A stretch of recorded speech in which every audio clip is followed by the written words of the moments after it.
ओम साईं राम। आज का साईं वचन बाबा कह रहे हैं, मेरे बच्चे, आज एकादशी के इस पावन पर्व पर मैं तुम्हें ये बताना चाहता हूँ कि भगवान के कितने भी रूप हों, सब रूपों में एक ही ईश्वर का वास है। चाहे तुम मुझे विष्णु रूप में पूजो या साईं रूप में, शिव बाबा के रूप में या माता के रूप में, सब शक्तियाँ तुम्हें एक ही आशीर्वाद देती हैं। सब शक्तियाँ जब तुमसे प्रसन्न होती हैं, तुम्हारी सदैव रक्षा करती हैं, तुम्हें हर कष्ट से निकालने के मार्ग दिखाती हैं और तुम पर अपनी कृपा दृष्टि सदैव बनाए रखती हैं। चाहे तुम मुझे अपनी माता मानो या पिता, गुरु मानो या सखा, हर रूप में मैं तुम्हारे साथ हूँ। तुम्हारी हर जिम्मेदारी को मैं बखूबी निभा रहा हूँ और आगे भी सदैव तुम्हारा साथ देता रहूँगा। तुम जब ईश्वर मानकर मुझे पूजते हो तो मैं ईश्वर की भांति ही तुम्हारे लिए बन जाता हूँ। लेकिन जब तुम एक पिता के भांति मुझसे किसी चीज़ के लिए हक से वह मांगते हो तो मुझे भी एक बालक की भांति तुम्हारी उस जिद का ध्यान रखते हो तुम्हारे हित में कार्य करना ही पड़ता है। सब शक्तियों के अलग अलग रूप होते हुए भी सब एक ही हैं। सब उसी एक परमेश्वर के प्रतिबिंब हैं जो अलग अलग रूपों में दिखते हैं। तुमको सब रूपों के प्रति संभाव रखना चाहिए, सबका सम्मान करना चाहिए, सबसे जुड़ना चाहिए, क्योंकि माता पिता सारे रूप उस भगवान ने ही बनाए हैं, चाहे वह ईश्वर के रूप में हो या इंसान के रूप में।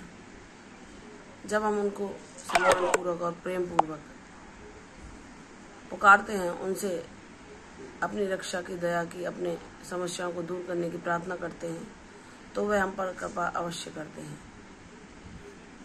रूप चाहे जितने भी हों, लेकिन हर एक इंसान का एक विशेष रूप पर जो उसके इष्ट आराध्य कहलाते हैं विशेष लगाव होता है। वह उन्हीं से सब कुछ प्रार्थना करता है। बाबा जब तुम्हारे गुरु बनकर तुम्हारे जीवन में आते हैं तो वह तुम्हें सत्कर्म करना सिखाते हैं, सेवा मार्ग पर चलाते हैं, तुम्हारे गुणों को बढ़ाते हैं, तुम्हारे अवगुणों को तुमसे दूर करते हैं, तुम्हारे दोषों का हरण करते हैं और तुम्हें सदैव यही ज्ञान देते हैं कि तुम सद्बुद्धि को धारण करके असत्य से दूर रहकर, परनिंदा से दूर रहकर सबको क्षमा करो, सबके प्रति संभाव रखो, किसी के दोष को न देखो। अगर तुम्हें किसी के देखना है तो उसकी खूबियां, उसके गुणों को देखो, ताकि तुम्हारे मन में उसके प्रति भी सम्मान जागे, उसके प्रति भी अच्छे भाव उत्पन्न हो। सबको क्षमा करते हुए सत्य मार्ग पर आगे बढ़ते जाओ तो ईश्वर तुम्हें तुम्हारी हर समस्या, हर परेशानी से निकालने का मार्ग बता ही देंगे।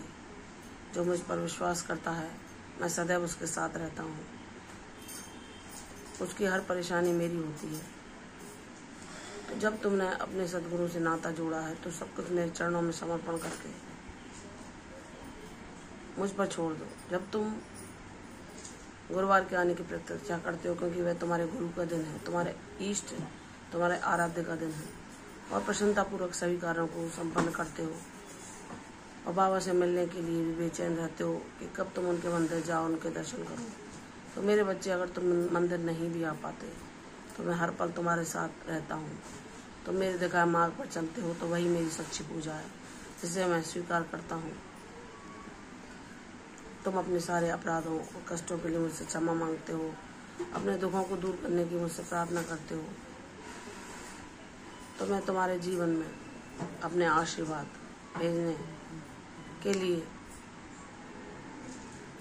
विवश हो जाता हूँ।